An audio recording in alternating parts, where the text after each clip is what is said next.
Have you ever noticed the exact same thing can happen to two different people? One person says, "This ruined my life."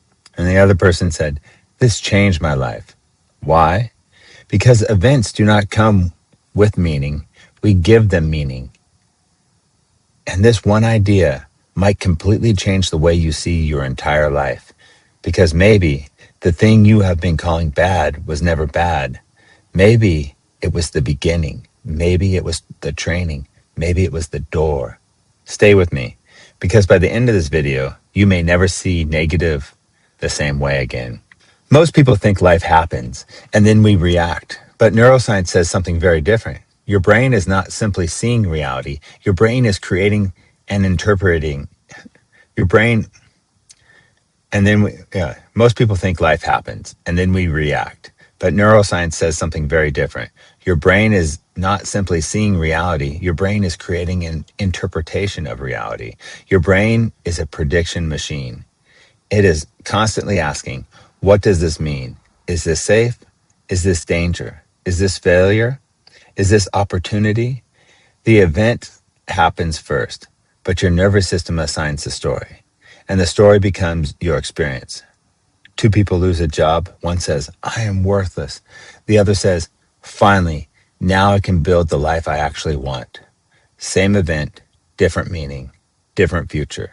This is why I always say, you are already manifesting. The question is, what meaning are you practicing every day? Because if your mind automatically says, "This always happens to me. I knew it would go wrong. Nothing works out," then you are training your nervous system to see life through that lens. Not because it's true, because it has become familiar. And what becomes familiar feels real. That is neuroscience. The brain does not prefer truth. The brain prefers familiarity. The more often you repeat a meaning, the more it feels real, even if it is false. So if for years you've practiced everything is going wrong, then your brain starts scanning for evidence. It filters reality. It highlights the negative. It ignores possibilities. This is called confirmation bias. And your reticular activating system starts doing exactly what you trained it to do. Find more proof. Not because life is against you, because you taught your mind what to look for. This is why two people can go through this exact same event: the breakup, a failure, a rejection, a diagnosis, a missed opportunity. The one person becomes bitter, the other becomes wiser. One becomes smaller, the other becomes stronger. The event did not decide that. The meaning did. And before people get mad, I'm not saying pain is not real. Pain is real. Grief is real. Loss is real. But the story you build around it, that part can be changed. Viktor Frankl survived the concentration camps and said, "Everything can be taken from a man but one thing, the last of the human freedoms, to choose one's attitude in any given set of circumstances." Viktor Frankl understood something most people miss. You may not control the event, but you can still control the meaning, and the meaning changes everything. Even old manifestation teachers talked about this. Neville Goddard said, "Assume the feeling of the wish fulfilled." That's what we're doing already.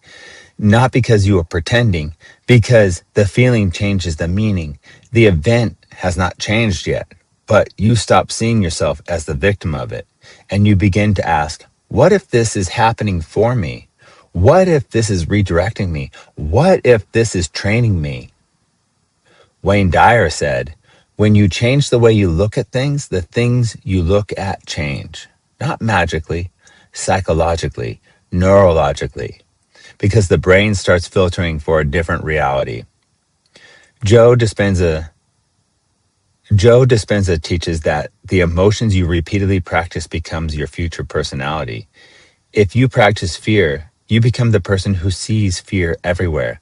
If you practice possibility, you become the person who sees possibility everywhere.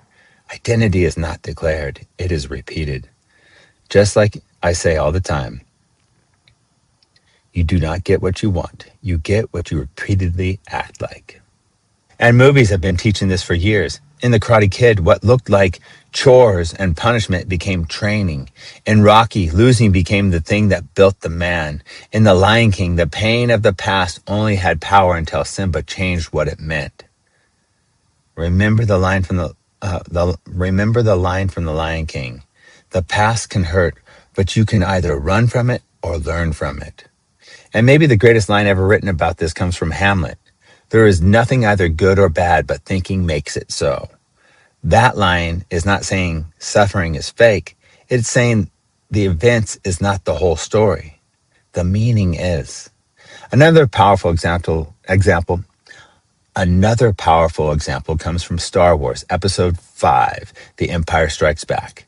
Yoda says, "Name your fear before you banish it. You can." Because fear is not just the event. Fear is often the meaning you attach to the event. And when you change the meaning, you change the emotion. When you change the emotion, you change the actions. When you change your actions, you change your future.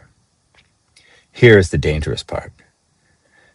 People are unconsciously assigning meaning all day long. You get ignored. People don't care about me. You make a mistake. I'm not good enough. Something takes longer than expected. It's never going to happen. No, that is not reality.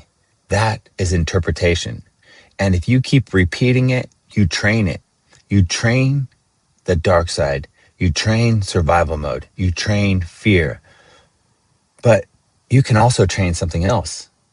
You can train possibility. You can train, this is happening for me. I can learn from this. This is not the end. This is training. This is redirection. This may become one of the best things that ever happened to me. Because honestly, if you look back at your own life, I bet some of the things you once called terrible ended up leading you somewhere better. The breakup, you found somebody better. The failure, you learned how to succeed. The rejection, you came at a different approach. The delay, and you didn't need it after all. The closed door, and the other door opens. At the time, you called it bad. Now you realize it was the path. So here's the challenge. The next time something happens, before you immediately decide what it means, pause, breathe. Like I said before, inhale for 4, hold, and exhale for 6. Then ask yourself, what else could this mean? Could this be redirection? Could this be preparing me? Could this be making me stronger? Could this be the beginning of something I cannot see yet? Because you are not powerless. You are the one assigning the meaning. You are the operator of your life. You are not your programming. You are not your first reaction. You are not your fear. You can choose. You can choose the story. You can choose the state. You can choose the possibility you create. And that choice changes everything. Go in love and peace with wisdom and understanding. Enjoy this day. Create the meaning that gives you power, gives you light.